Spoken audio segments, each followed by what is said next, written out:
السلام عليكم ورحمة الله.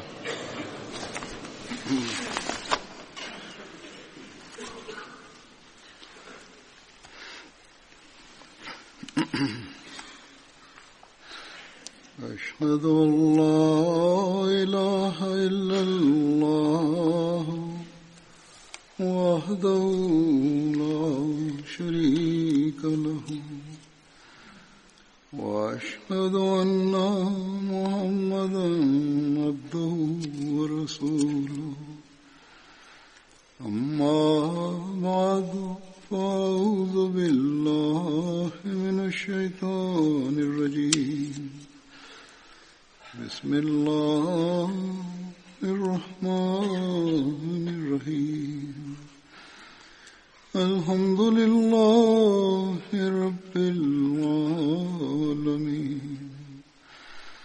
الرحمن الرحيم مالك يوم الدين إياك نعبد وإياك نستعين اهدنا الصراط المستقيم صراط الذين أنعمت عليهم غير المغضوب عليهم ولا الضالين.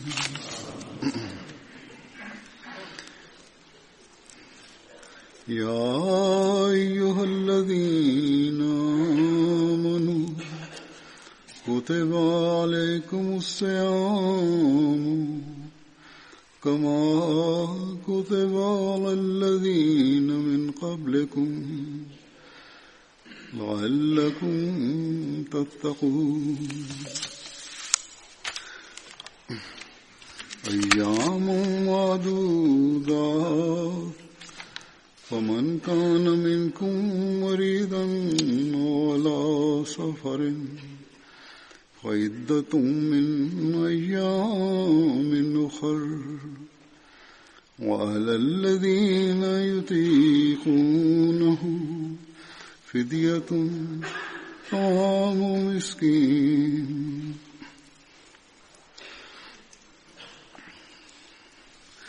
فمن تطوع خيرا فهو خير الله وأن تصوموا خير لكم إن كنتم تعلمون.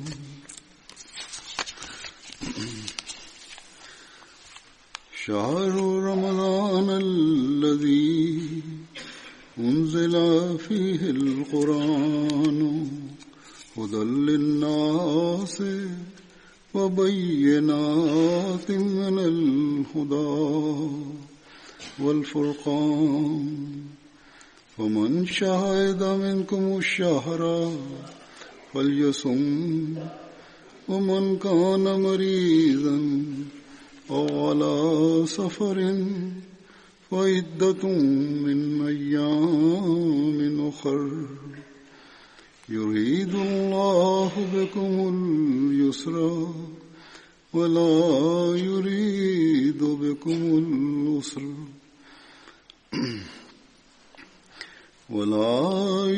بكم العسر ولتكملوا العدة ولتكبروا الله على ما هداكم ولعلكم تشكرون.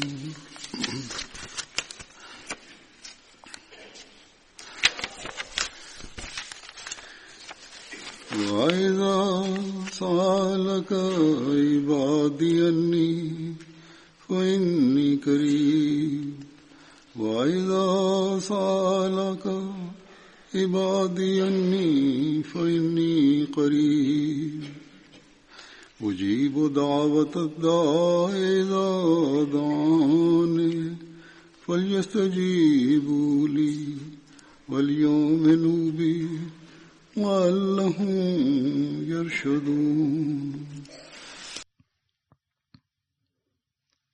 La traduction de ces versets est comme suit. Ô vous qui croyez, le jeûne vous est prescrit, tout comme il a été prescrit à ceux qui vous ont devancés. Le jeûne vous a été prescrit afin que vous adoptiez la taqwa et afin que vous vous protégiez des faiblesses spirituelles et morales.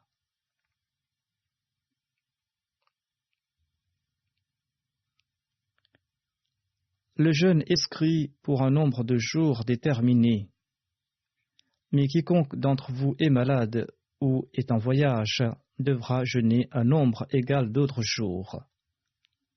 Et pour ceux qui ne peuvent jeûner qu'avec difficulté,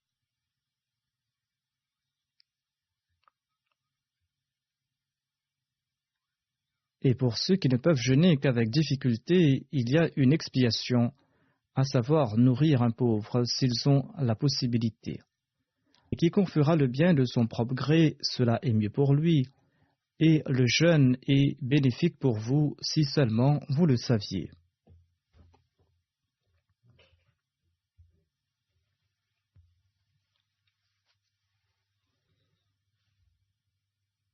Le mois du Ramadan est à propos duquel ou durant lequel le Coran a été révélé comme guide pour l'humanité. Avec des preuves claires sur la direction et avec le discernement, ainsi que des signes divins. Par conséquent, quiconque d'entre vous est présent chez lui pendant ce mois, bien celui-là doit jeûner, à moins qu'il est en voyage ou qu'il est malade.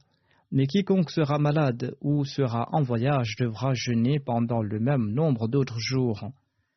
Allah désire la facilité pour vous, et il ne désire pas de la privation pour vous, et il désire que vous complétiez le nombre de jours et que vous exaltiez la grandeur d'Allah pour vous avoir guidé, et afin que vous lui soyez reconnaissants.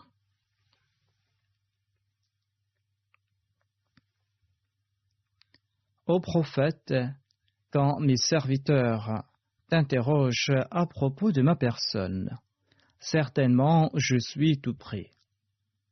J'ose la prière du suppliant lorsqu'il m'implore. Ils doivent donc m'écouter et ils doivent croire en moi, afin qu'ils soient bien guidés.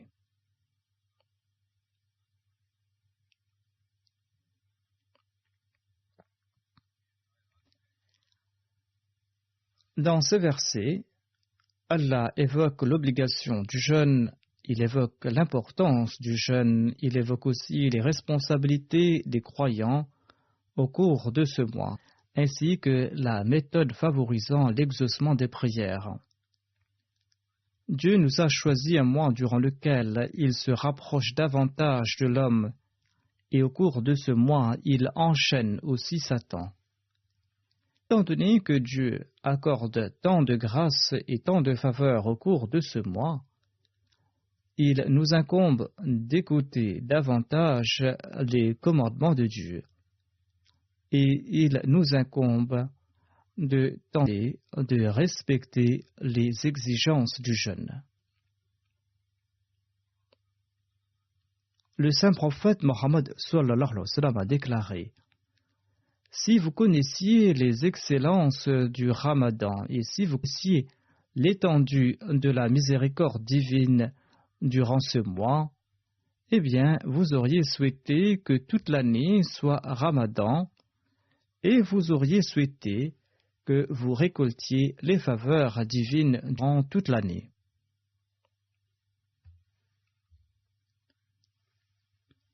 Ainsi, Dieu nous a rendu obligatoire le jeûne pour notre propre avantage.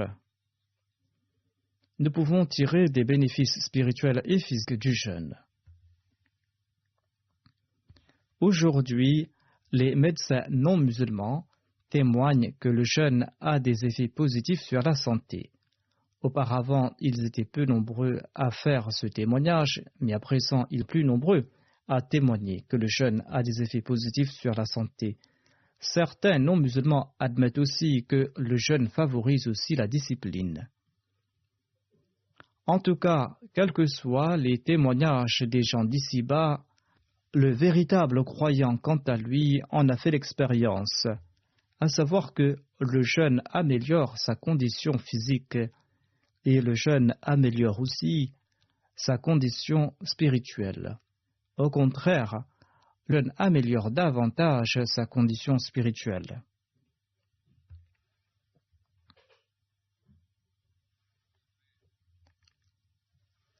Ainsi, nous devons appliquer ce commandement divin et nous devons nous évertuer au cours du Ramadan d'améliorer notre condition spirituelle.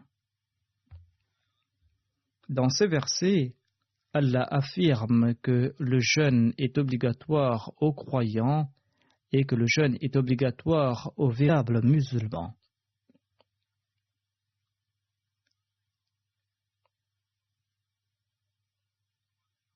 Le jeûne ne signifie pas s'affamer du matin jusqu'au soir. Le Messie premier l'Isra affirme que Dieu souhaite que le croyant abandonne un type de subsistance et d'accroître un autre type de subsistance. Celui qui jeûne doit comprendre que son objectif n'est pas de s'affamer. Celui qui jeûne doit s'engager dans le souvenir de Dieu. Il doit s'engager dans le souvenir de Dieu afin qu'il puisse couper ses liens avec ce bas monde et afin qu'il puisse se tourner vers Dieu. Il doit agir de la sorte afin qu'il augmente dans ses actes d'adoration et dans le souvenir de Dieu et afin qu'il se détourne du monde. L'on ne peut cesser de travailler. Le premier l'Islam ne l'interdit pas. Or, tout en œuvrant en ce monde, il faudra se souvenir d'Allah. Il faudra avoir en tête ses commandements et accomplir son zikr. Le Messie premier l'Islam ajoute l'objectif du jeûne et qu'on doit abandonner un type de subsistance qui suffit à nourrir le corps charnel et à acquérir une autre nourriture qui est source de confort et de satisfaction pour l'âme. Ceux qui jeûnent uniquement pour l'amour de Dieu et non pas par tradition doivent louer Dieu. Ces gens-là doivent glorifier Dieu et ils doivent aussi proclamer son unicité. Le saint prophète Mohammed soit lui a aussi déclaré que l'objectif d'Allah n'est pas de nous affamer.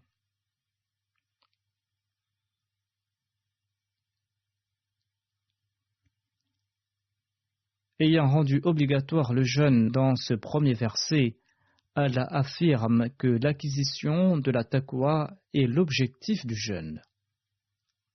Que signifie la taqwa? La taqwa signifie se prémunir des faiblesses spirituelles et morales.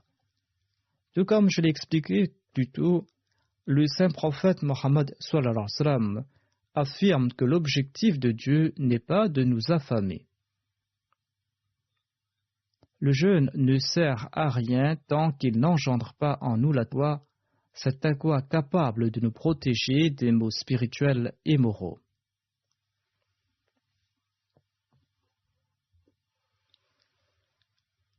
Le Messie premier l'Islam explique en ces termes la taqwa. Il déclare que pour être considéré comme muttaqi après avoir évité les grands péchés comme l'adultère, le vol, l'escroquerie,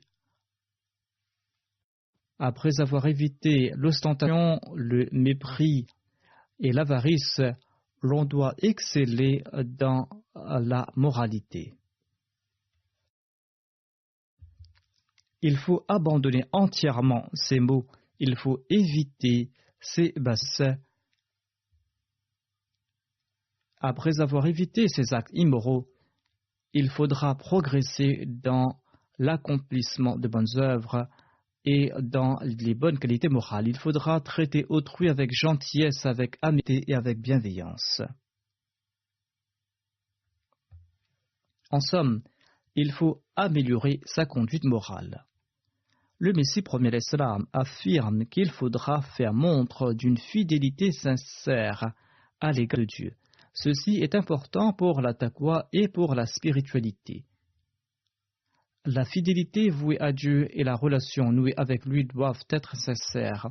Il faudra tenter d'atteindre le seuil de la maqam et mahmoud dans les services courants. Cela comprend ici le devoir envers Allah, notamment qu'il nous incombe de respecter ses injonctions. Cela comprend aussi une relation avec autrui, notamment qu'il faut se vouer au service d'autrui. Il faudra faire preuve d'une abnégation à cet égard, tant et si bien qu'autrui témoigne que ces services sont rendus uniquement pour la cause d'Allah et que ces services ne sont pas ternis de ses intérêts personnels. Le Messie premier l'Islam déclare: c'est ainsi que l'on méritera le titre de muttaqi. Seuls ceux qui possèdent tous ces attributs sont de véritables muttaqi. Autrement dit, si quelqu'un n'en possède qu'un seul, il ne méritera pas ce titre de muttaqi. Et le verset suivant s'applique à ces personnes. Ce verset où il est dit La khawfun alayhim wa lahum yahzanun, c'est-à-dire qu'ils n'auront aucune crainte ni ne seront-ils affligés. C'est là une garantie de la part d'Allah. Que leur faut-il de plus après avoir reçu cette garantie? Allah devient le protecteur de ces personnes, tout comme il déclare Wa yatawalla salihin. Selon un hadith, Allah devient les mains par lesquelles il attrape. Allah devient les yeux avec lesquels ils voient. Allah devient les oreilles avec lesquelles ils entendent. Il devient les pieds avec lesquels ils marchent. Selon un autre hadith, il est rapporté que celui qui devient l'ennemi de mon ami, eh bien, je lui annonce de se tenir prêt à m'affronter. Dans un autre endroit, il est dit que telle une tigresse qui protège ses petits, Allah bondit sur ceux qui osent s'attaquer à ses bien-aimés. Ainsi donc, le croyant et le musulman véritable sera à l'abri derrière le bouclier d'Allah en s'acquittant de ses devoirs envers les jeunes et en atteignant ses normes de la taqwa.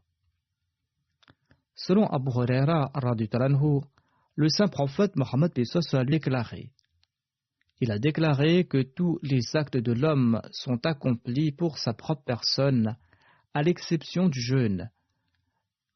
Le jeûne qui est pour moi et j'en suis la récompense. Allah déclare que le croyant jeûne pour la cause de Dieu, les véritables croyants jeûnent pour la cause de Dieu, et il affirme que sa personne devient la récompense ou qu'il accordera cette récompense de son choix. Le saint prophète a déclaré: le jeûne est un bouclier. Le jeûne est un bouclier, et lorsque vous jeûnez, eh bien, évitez de dire des paroles oiseuses, évitez de vociférer. Évitez des paroles oiseuses, évitez de vociférer. Et si quelqu'un vous insulte, ou si quelqu'un vous cherche querelle, eh bien, répondez à cette personne: je suis en train de jeûner. C'est-à-dire que je ne vais pas m'empêtrer dans ces futilités.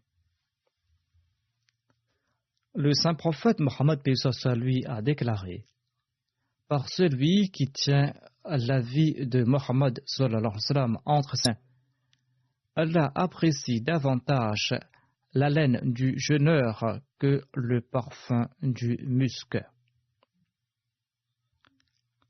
Allah apprécie davantage la laine du jeûneur que le parfum du musc.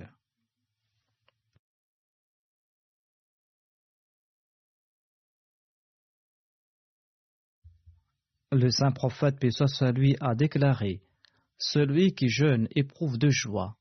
La première lorsqu'il rompt son jeûne. Il est content parce que Dieu lui a fourni des provisions pour qu'il puisse rompre son jeûne. Et sa deuxième joie est lorsqu'il rencontre son Seigneur en raison de son jeûne. il sera contre, car Allah affirme que la personne de Dieu sera la récompense. Étant donné que les récompenses seront innombrables, la joie du jeûneur sera tout autre. Ceci est le seuil de la taqwa que doit atteindre le véritable jeûneur.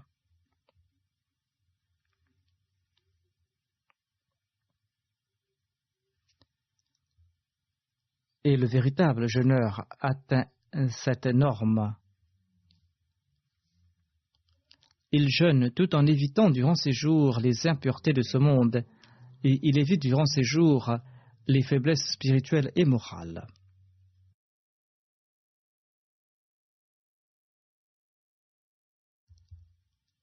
Il n'est pas ravi du simple fait d'avoir jeûné. Beaucoup dans le monde jeûnent en apparence, or leurs solas ne sont pas à la norme requise, ni leur état moral d'ailleurs.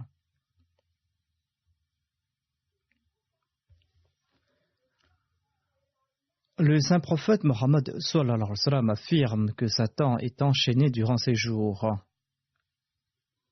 Si Satan est enchaîné, eh bien pourquoi le mal perdure-t-il durant le mois du Ramadan? Le jeûne est un bouclier pour ceux qui saisissent l'essence du jeûne et ceux qui adoptent la taqwa. Ce sont ces personnes qui sont protégées des assauts de Satan. Ceci est l'objectif que nous devons toujours avoir en tête. Sinon, le saint prophète Mohammed paix soit sur lui affirme certes que les portes du paradis sont ouvertes durant le Ramadan.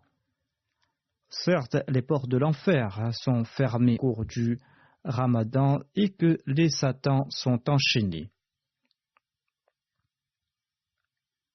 Or, en dépit de cela, il a émis l'avertissement suivant et il a attiré notre attention à ce propos, à savoir que si un individu traverse par le Ramadan sans se faire pardonner, eh bien quand méritera-t-il la clémence divine?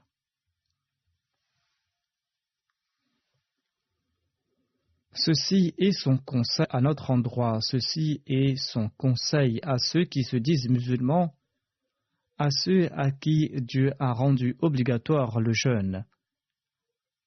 Il leur a rendu le jeûne obligatoire afin qu'ils se consacrent uniquement au culte de Dieu durant ces jours et à l'amélioration de leur état moral. Sans respecter ces conditions, la venue du Ramadan, l'enchaînement de Satan, l'ouverture des portes du paradis et la fermeture des portes de l'enfer, tout cela ne sera d'aucun avantage. Le saint prophète a émis l'avertissement suivant. Si l'on ne fait pas pardonner en dépit de ces grâces immenses de la part d'Allah, quand méritera-t-on la grâce divine? Ainsi donc, l'arrivée du Ramadan ou le fait de présenter ses vœux pour les jeunes ne doivent pas être notre unique source de joie. Nous devons aussi accomplir notre introspection. Nous devons accomplir notre introspection. Faisons-nous l'effort nécessaire pour atteindre les buts fixés pour le Ramadan par Allah. Qu'Allah nous accorde à tous la possibilité d'atteindre ces buts et qu'Allah nous accorde son pardon et sa clémence.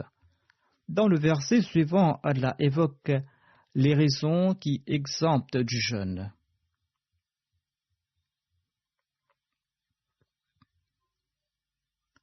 Certes, Allah est la récompense des jeûnes et Allah réserve sa clémence spéciale aux croyants, mais les croyants ne doivent pas s'imaginer que le jeûne est un grand sacrifice grâce auquel ils méritent la compassion divine, la bienveillance de Dieu ainsi que le pardon de Dieu. Certes, la miséricorde et la compassion divine prennent de l'ampleur durant ce mois. Mais ce sacrifice n'est pas un sacrifice des plus extraordinaires. On se rassasie à l'heure du suhour et on mange à sa guise lorsqu'on rompt son jeûne. Et d'ailleurs, ce sacrifice n'est guère permanent. Ce sacrifice ne dure que quelques jours au cours de l'année. D'aucuns sont fiers de leur jeûne. Or, il ne s'agit guère d'un grand sacrifice qui mérite étalage.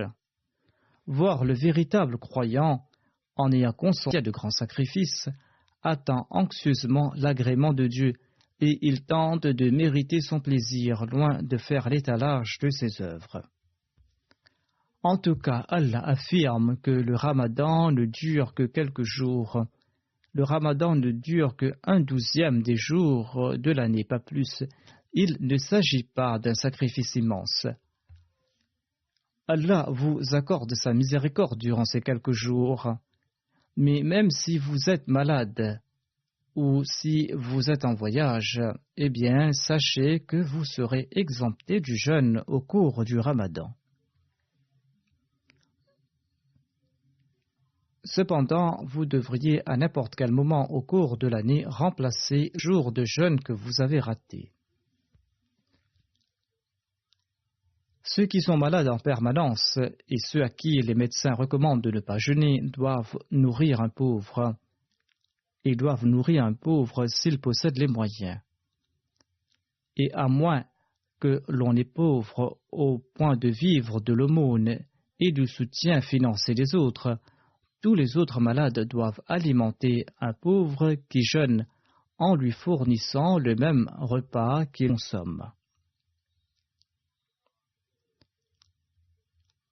Or, ceux qui ont la capacité peuvent payer la fidya et remplacer aussi leur jeûne par la suite. Le Messie promet l'Islam explique à ce sujet: Allah n'impose pas à autrui des fardeaux qu'il ne peut porter. Offrez la fidya en accord à ce que vous consommez selon vos moyens. Et promettez de jeûner à l'avenir.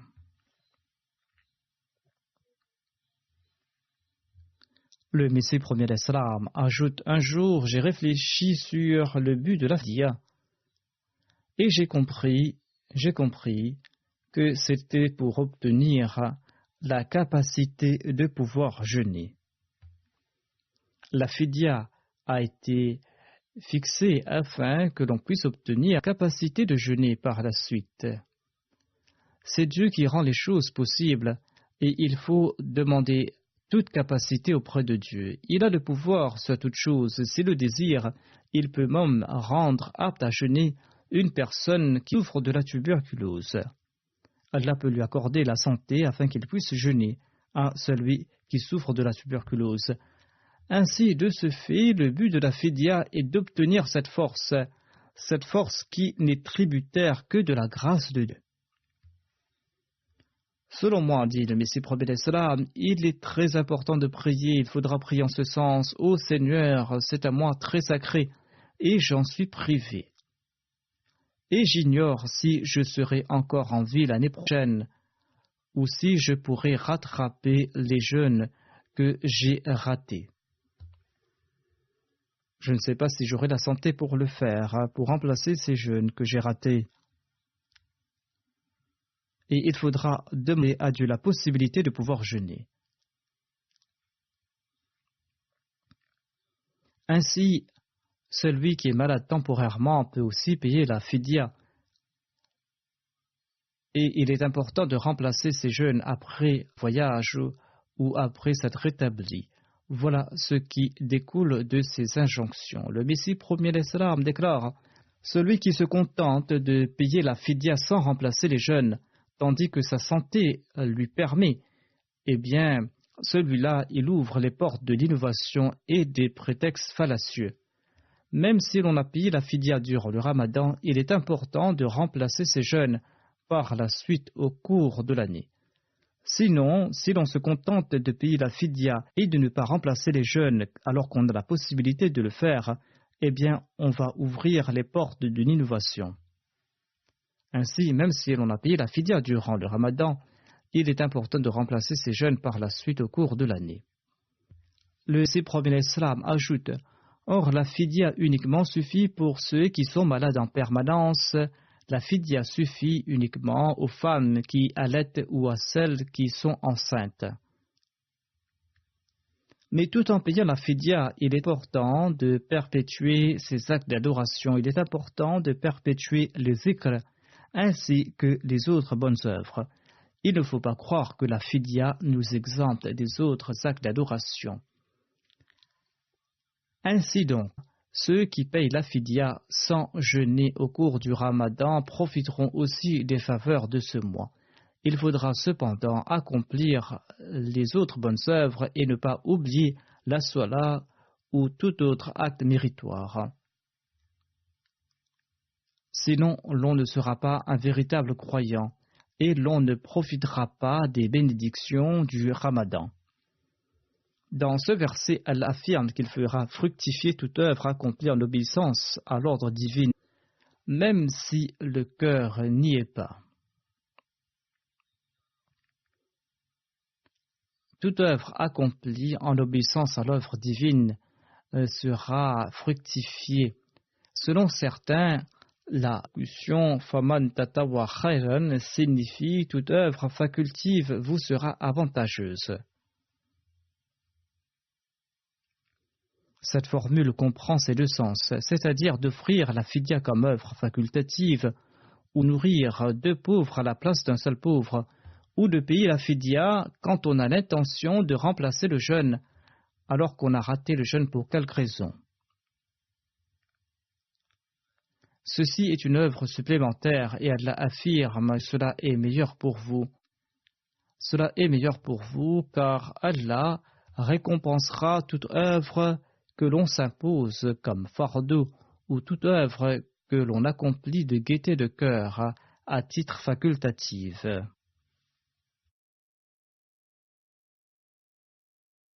Allah récompensera toutes ces œuvres. Et à la fin de ce verset, Allah affirme de nouveau que le jeûne vous est bénéfique, en tout cas, quelle que soit la situation. Dans le prochain verset, Allah affirme que le Coran a été révélé au cours du mois du Ramadan, le Coran qui vous sert de guide, le Coran qui est venu avec des preuves claires sur la direction. Ainsi, le Coran a une relation particulière avec ce mois. Tout en jeûnant au cours de ce mois, il faudra lire le Coran, il faudra méditer à son propos, il faudra chercher les commandements du Saint-Coran pour tenter de les appliquer. Il faudra agir de la sorte afin que nous puissions profiter réellement des jeûnes du Ramadan tout en appliquant les commandements divins. Tout le monde n'est pas à même de saisir l'essence profonde du Saint-Coran. Ainsi donc, tout en récitant le Coran et tout en lisant la traduction du Saint-Coran, il faudra aussi profiter des dars organisés par la Jamaat dans les différentes mosquées. Il faudra profiter de ces dars. De même, on diffuse les dars de feu le 4e calife sur la MTA. Il y a les dars qui sont diffusés sur la MTA, il faudra donc en profiter. Et le saint prophète Mohammed lui nous a aussi enjoint de réciter davantage le Coran durant ce mois.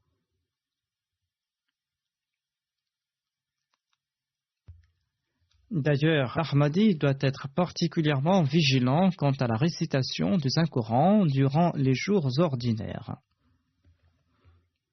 Or, il faudra être davantage vigilant à cet égard au cours du Ramadan. Sinon, les jeûnes ne serviront à rien.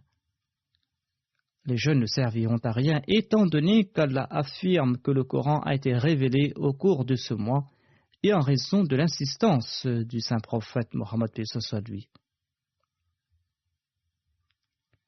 Comme chanceux, car Allah nous a permis d'accepter à cette époque le Messie premier l'Islam.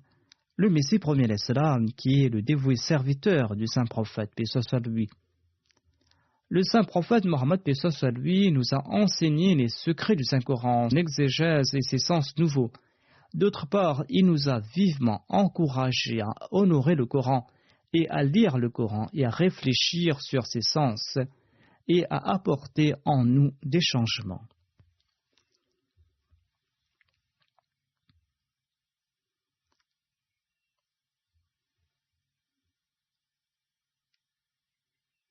Le Messie premier Islam déclare dans un endroit: il existe une différence énorme entre l'acquisition du savoir d'ici-bas et la connaissance du Saint-Coran. Il existe une grande différence entre l'acquisition de la connaissance d'ici-bas et la connaissance du Coran. La taqwa n'est pas une condition préalable pour l'acquisition des connaissances de ce monde et du savoir traditionnel. La taqwa ou accomplir la salat ou jeûner ne sont pas des préconditions pour étudier la grammaire, la science, la philosophie, l'astronomie ou la médecine.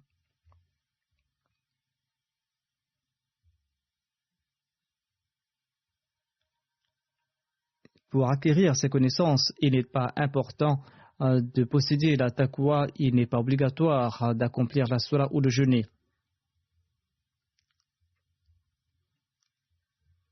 Ceci est un point important. Pour saisir l'essence du Saint-Coran, il faudra jeûner, il faudra rendre culte à Dieu, accomplir la salat et grandir de la taqwa. Le Messie premier ajoute: or, pour l'acquisition du savoir d'ici-bas, jeûner, accomplir la salat et respecter les prescriptions ou les interdictions divines sont autant d'actions importantes. Ces actes sont nécessaires pour l'acquisition de la connaissance du Saint-Coran. Il est important de conformer ses paroles et ses actes au commandement d'Allah.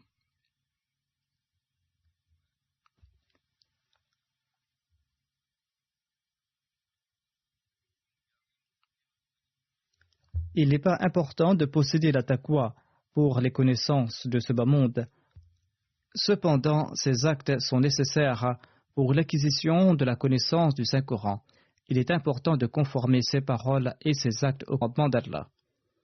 Le Messie premier d'Islam ajoute: l'on constate que les experts dans les connaissances d'ici-bas et ceux qui les étudient deviennent athées et ils sombrent dans le vice et dans la dépravation. Le monde est face à une grande expérience aujourd'hui. En Europe et aux États-Unis, les gens ont accompli d'immenses progrès dans le domaine du savoir temporel. Et là-bas, l'on voit tous les jours de nouvelles inventions. Cependant, leur état spirituel et moral est des plus déplorables. Aujourd'hui, nous constatons que, comparé à l'époque du Messie premier d'Islam, l'on s'empêtre davantage dans les bassesses morales au nom de la liberté. Le Messie premier d'Islam ajoute: je ne peux pas évoquer ici-là ce qui est rapporté au sujet des parcs de Londres et des hôtels de Paris. Or, sachez que la taqwa est la première condition pour connaître le savoir céleste et les secrets du Coran. La Tarbotun Nusur est aussi essentielle à ce sujet. Tant que l'on n'applique pas les commandements divins en toute humilité, et tant qu'on ne supplie pas Dieu sincèrement en frémissant face à sa gloire et à sa puissance, l'on ne pourra pas ouvrir les portes de la connaissance du Saint-Coran. L'âme n'acquérera pas du Coran ses aptitudes et forces favorisant l'épanouissement et lui accordant félicité et sérénité. Ainsi donc, la taqwa est hautement essentielle pour acquérir la connaissance du Coran. Le Messie premier d'Islam déclare: le Coran est le livre d'Allah et sa connaissance se trouve entre ses mains. La taqwa sert d'échelle pour acquérir ce savoir du Coran. C'est en plaçant cette échelle que l'on pourra acquérir ce savoir du Coran.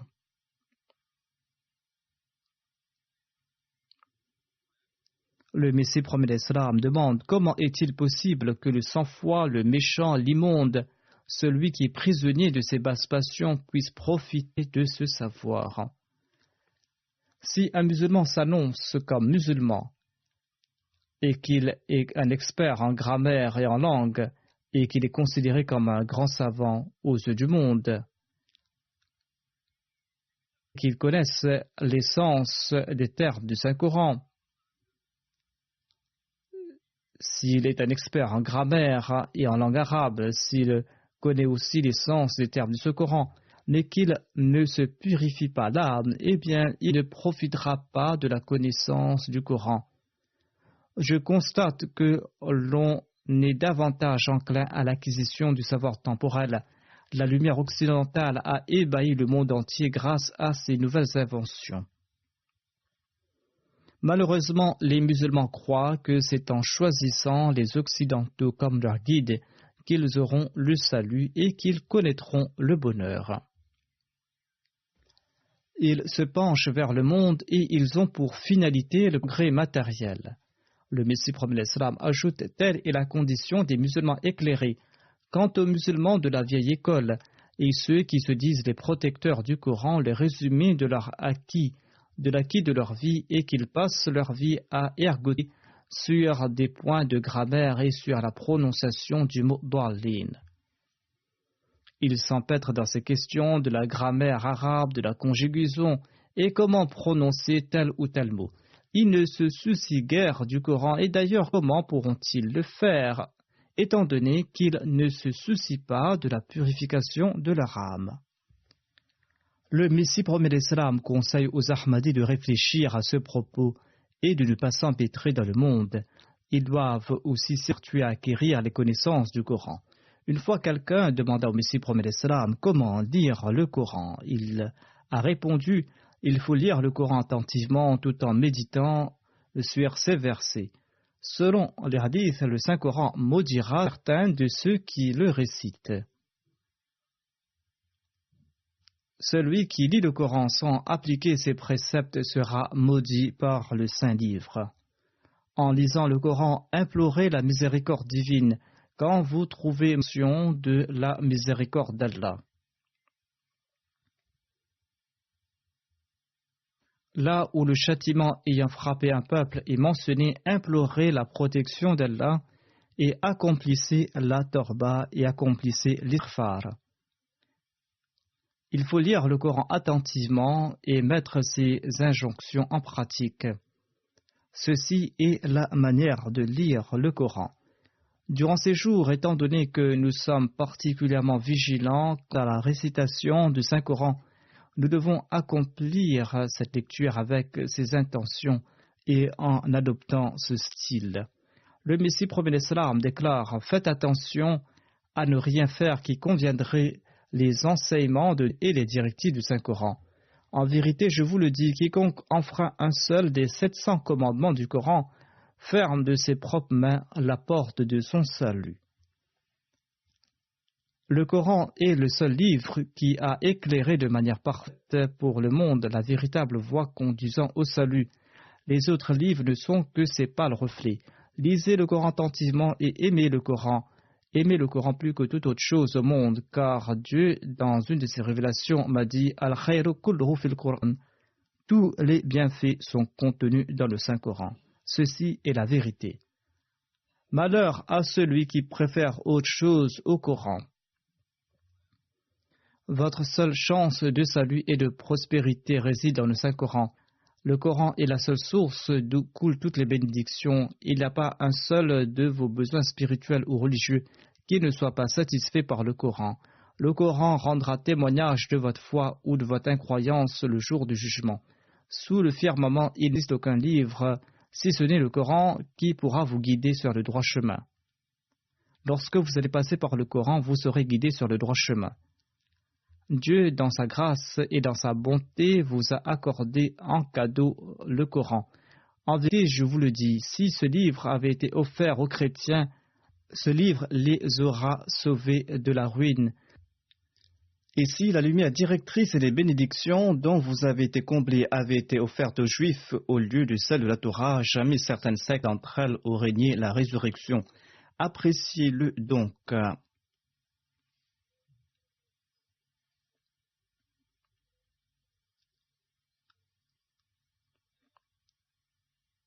Appréciez le Coran car c'est un cas inestimable, c'est une faveur inégalable. Sans le Coran, l'univers aura été un cadavre putréfié. Comparé au Coran, toutes les autres directions n'ont aucune importance. Ainsi, nous devons être particulièrement vigilants quant à la lecture du Coran. Nous devons le comprendre, appliquer sa direction. Au cours du Ramadan, beaucoup prennent cette habitude. Mais cette habitude doit par la suite faire partie intégrante de leur vie. Allah recommande vivement aux croyants la lecture du Saint-Coran au cours du Ramadan. Quand l'on sera vigilant à cet égard pendant ce mois d'effort, nous le serons aussi durant les autres jours de l'année.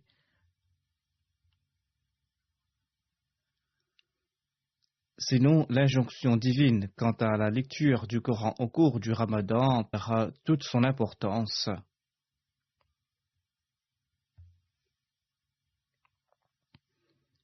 Le véritable croyant est celui qui, avec constance, se met en quête de bonnes œuvres et qui les perpétue.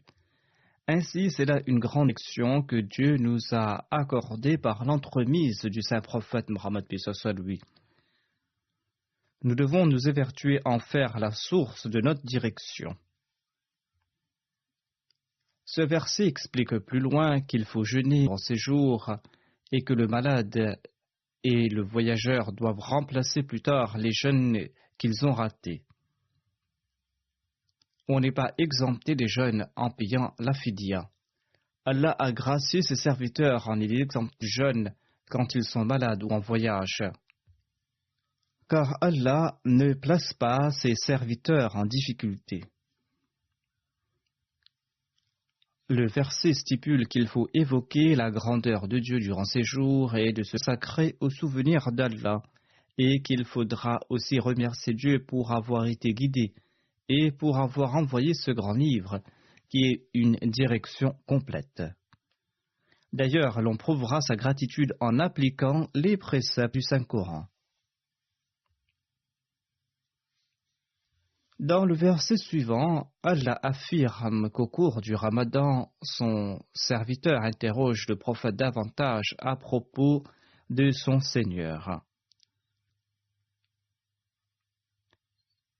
Et le serviteur de Dieu accentue sa quête de la personne de Dieu. Allah répond que je suis tout près et j'entends leurs suppliques. S'ils m'implorent en toute sincérité, eh bien, j'exaucerai leurs prières. Or, celui qui souhaite que ses prières soient exaucées doit en premier lieu accepter mes conseils, il doit accepter mes injonctions, et il doit aussi renforcer sa foi en moi. Après quelques jours, certains se plaignent que leurs nombreuses supplications n'ont pas été exaucées.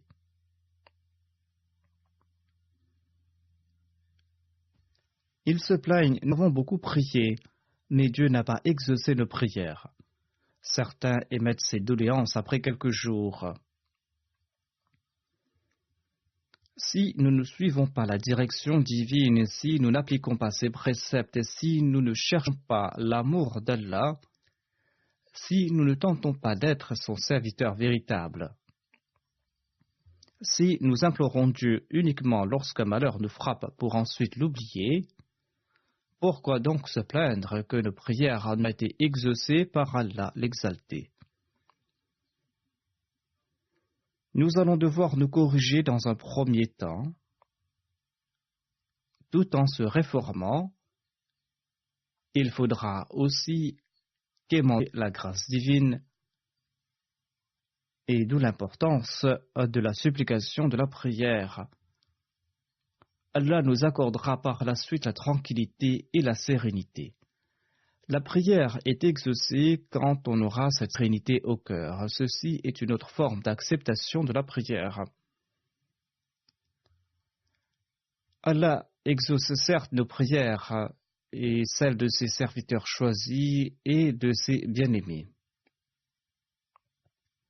Ainsi, nous devons faire le premier pas au cours du Ramadan. Et Allah exauce en particulier la prière faite par les croyants pour jouir de sa protection.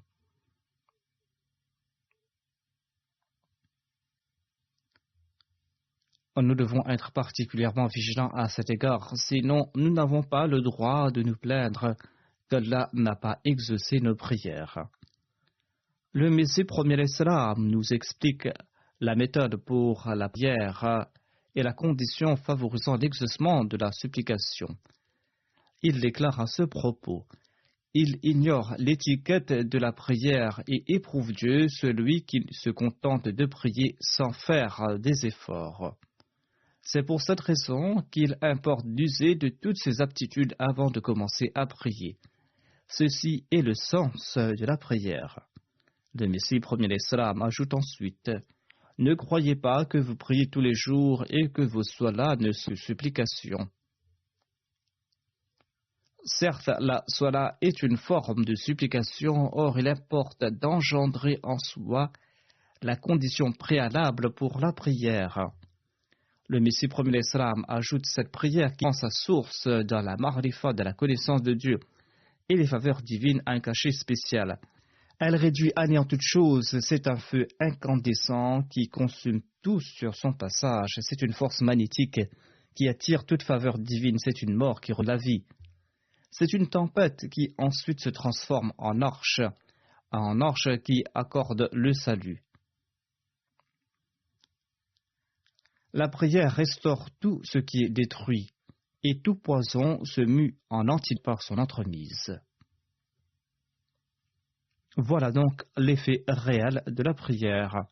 Le Messie premier l'Islam ajoute: béni soit le prisonnier qui prie sans se lasser, car un jour il recouvra sa liberté. Béni soit l'aveugle qui prie sans se lasser, car un jour il recouvra la vue. Bénis soient ceux qui implorent l'aide divine au fond de leur tombe, car un jour ils en seront extirpés. Il s'agit là de ceux qui sont morts spirituellement.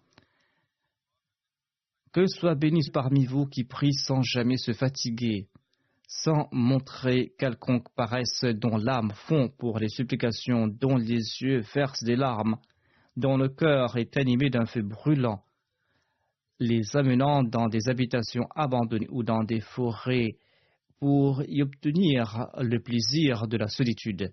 Ces supplications vous rendent anxieux et passionnés dans la recherche de sa grâce, car en fin de compte, vous serez récipiendaire de ses faveurs. Le Dieu vers lequel je vous invite est très généreux, miséricordieux, pudique, véridique et fidèle.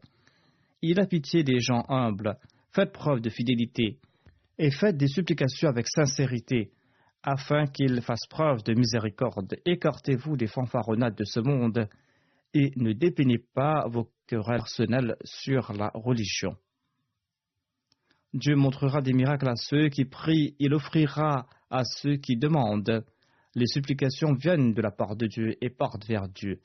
À travers les supplications, Dieu devient aussi proche de vous que votre âme.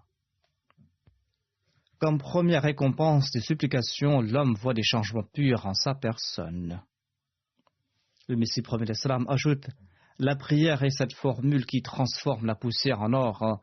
C'est une eau qui débarrasse la turpitude interne.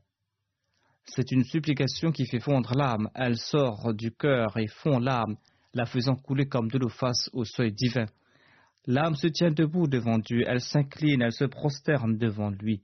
Voilà la salat que enseigne l'islam. Le fait que l'âme se tient debout signifie qu'elle est prête à endurer tout malheur pour la cause de Dieu et accepter tout commandement. Le fait qu'elle se courbe signifie qu'elle est prête à abandonner tout amour et toute relation pour se courber à Dieu et pour appartenir à sa personne.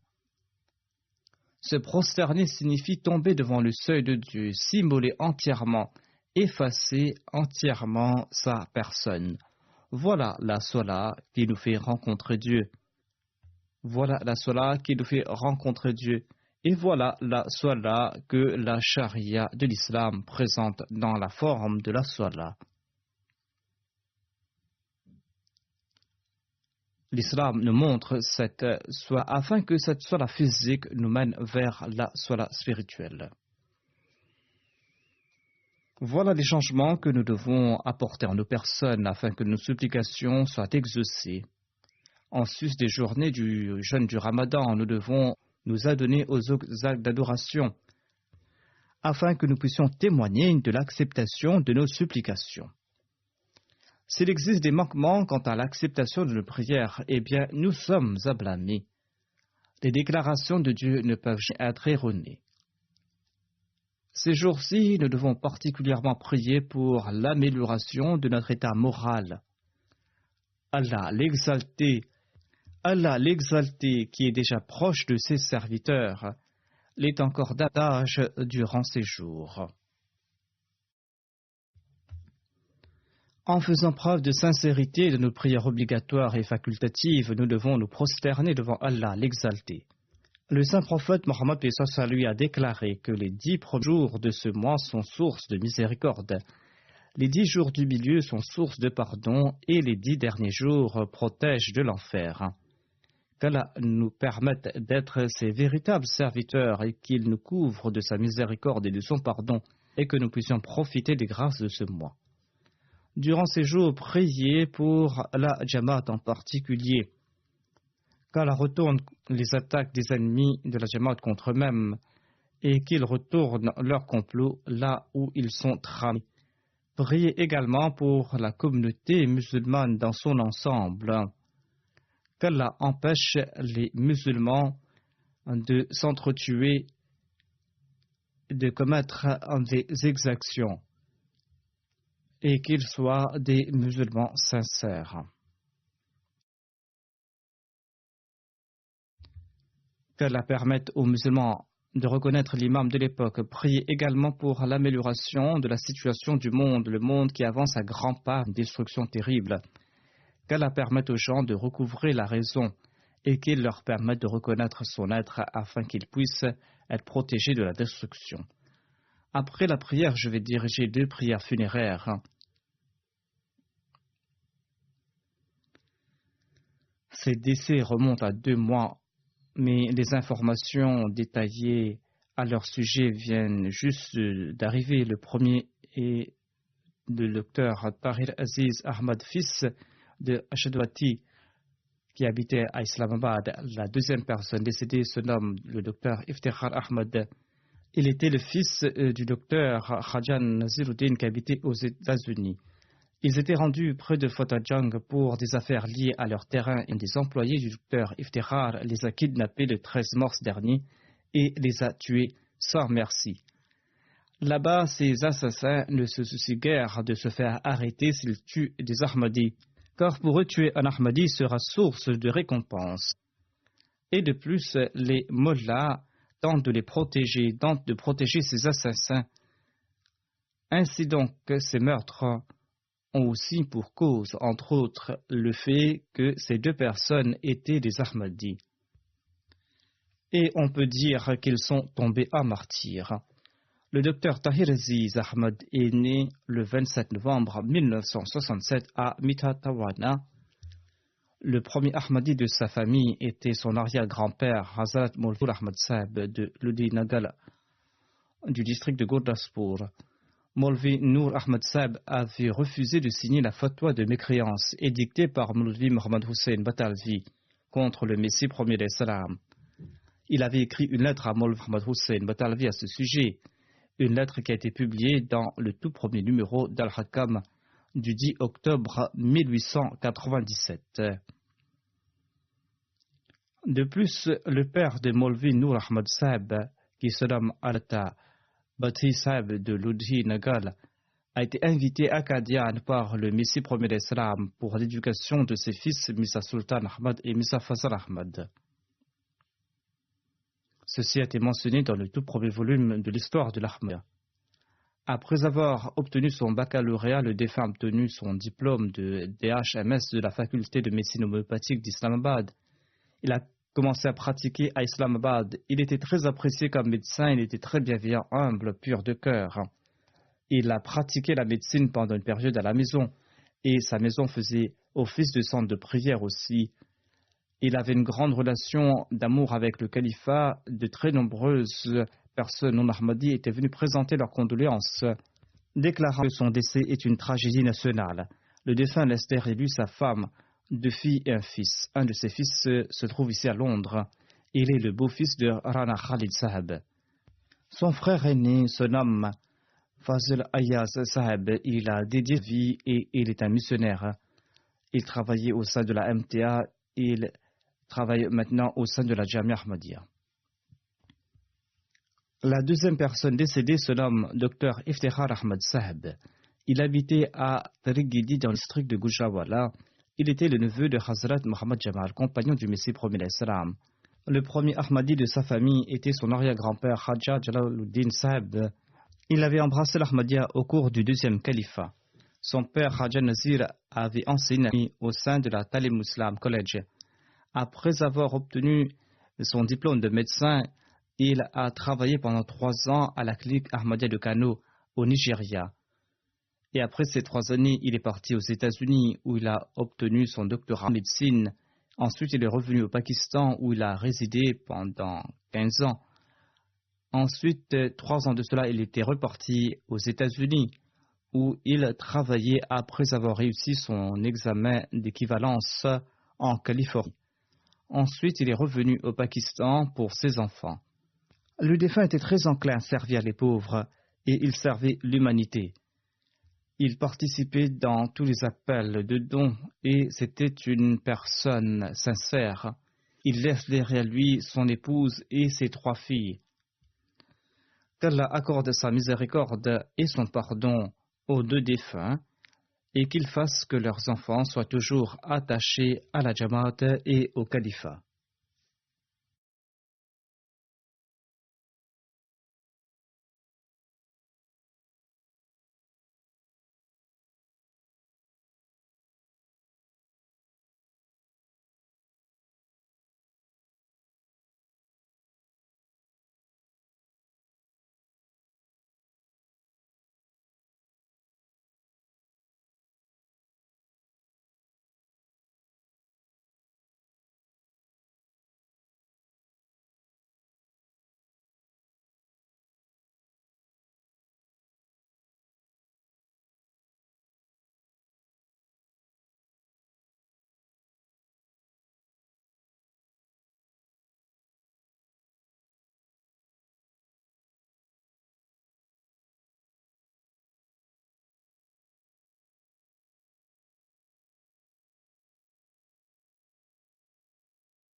الحمد لله نحمده ونستعينه ونستغفره ونؤمن به ونتوكل عليه ونعوذ بالله من شرور أنفسنا ومن سيئات أعمالنا من يهده الله فلا مضل له ومن يضلل فلا هادي له ونشهد أن لا إله إلا الله ونشهد أن محمدا عبده ورسوله عباد الله رحمكم الله إن الله يأمر بالعدل والإحسان